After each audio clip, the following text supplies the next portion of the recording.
बच्चे पर कहीं ना कहीं पेरेंट्स आजकल उतना ध्यान नहीं दे पा रहे हैं।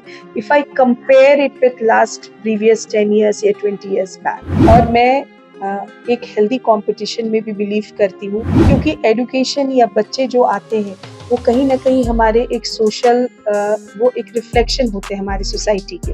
उनका जो स्क्रीन टाइम है उसके बढ़ने की वजह से बच्चों में बहुत सारे बिहेवियरल इश्यूज भी आने लगे हैं। तो हमारी एक्टिविटीज जो उसी तरीके से डिजाइन होती कि एटलीस्ट हम बच्चों को खेल खेल में ही वो चीजों को बहुत आसानी से सिखा सके। आपसे सवाल ये रहेगा कि जैसे पहले जो स्कूल का स्ट्रक्चर हुआ करता, यस, जैसे आपने कहा कि बहुत करिकुलर पार्ट्स ऐड किए, अभी बहुत और भी जो बड़े स्कूल हैं वैसे हो गए।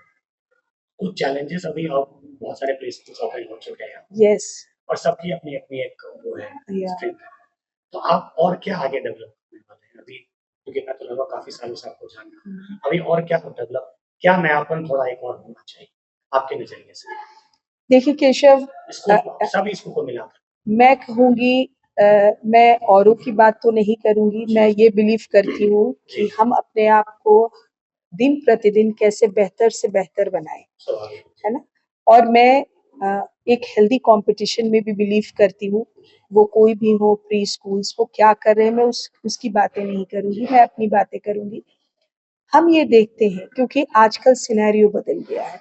आज से 10 साल पहले ले लो या 20 साल पहले ले लो, क्योंकि एजुकेशन या बच्चे जो आते हैं वो कहीं ना कहीं हमारे एक सोशल वो एक रिफ्लेक्शन होते हैं हमारी सोसाइटी के। क्योंकि आजकल जो ट्रेंड है केशव की parents they are mostly working, तो वहाँ पे parenting has become a very biggest challenge. तो वो हम as a school as a teacher को भी कभी कभी ये बातें फील होती हैं कि आजकल बच्चे कंपैरेटिव टू 10 इयर्स बैक और 20 इयर्स बैक चले, क्योंकि आजकल बच्चों का एक सोशल मीडिया का जो एक इन्फ्लुएंस है उसमें, yes yes yes, not Facebook Instagram for this little children, but उनका जो स्क्रीन टाइम है उसके बढ़ने की वजह से बच्चों में बहुत सारे बिहेवियरल इश्यूज भी आने लगे हैं। बच्चे जैसे बहुत हाइपर एक्टिव हो गए हैं, they don't listen, they have become very stubborn, very arrogant. So वहाँ पे ये होती है कि आजकल जो वर्किंग पेरेंट्स का कल्चर है, क्योंकि पेरेंट्स के भी अपने ऑब्वियसली हैं, उनकी भी अपनी प्रायोरिटीज है, बट उस प्रायोरिटीज में बच्चे को कहीं ना कहीं मुझे ऐसा लगता है कि बच्चे पर कहीं ना कहीं पेरेंट्स आजकल उतना ध्यान नहीं दे पा रहे हैं। If I compare it with last previous 10 years या 20 इयर्स बैक, है ना।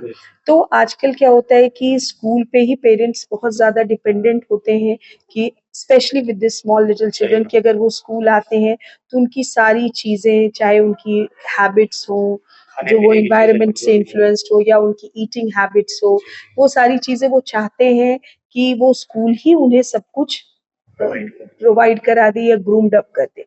देखिए, स्कूल की भी अपनी एक जिम्मेदारी है कि स्कूल भी एक बच्चों को एक प्रॉपर एक चैनल देता है, एक करिकुलम है, एक चैनल है, एक जैसे हमारे यहाँ जितनी एक्टिविटीज होती है वो हम यही देखते हैं कि बच्चों का not only the reading writing concept पे ही फोकस करे, but it should be on their overall development, whether it's a behavioural development और emotional development of the child और a physical development of the child. तो हमारी activities जो उसी तरीके से डिजाइन होती कि एटलीस्ट हम बच्चों को खेल खेल में ही वो चीजों को बहुत आसानी से सिखा सके।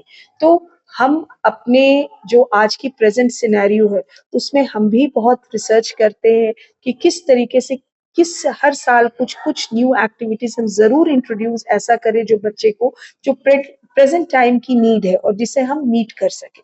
तो उसके लिए हम हमारी टीम बिल्कुल हम लोग बिल्कुल मेहनत करते हैं, और हम लोग हमेशा अपने आप को हर साल ये हमारा खुद से एक कंपटीशन होता है कि हम अपने आप को कितना बेहतर कर सके। हमसे बात करने के लिए, समय देने के लिए बहुत बहुत शुक्रिया। अगली कड़ी में आपसे फिर बात होगी। जी शुक्रिया, धन्यवाद आपका।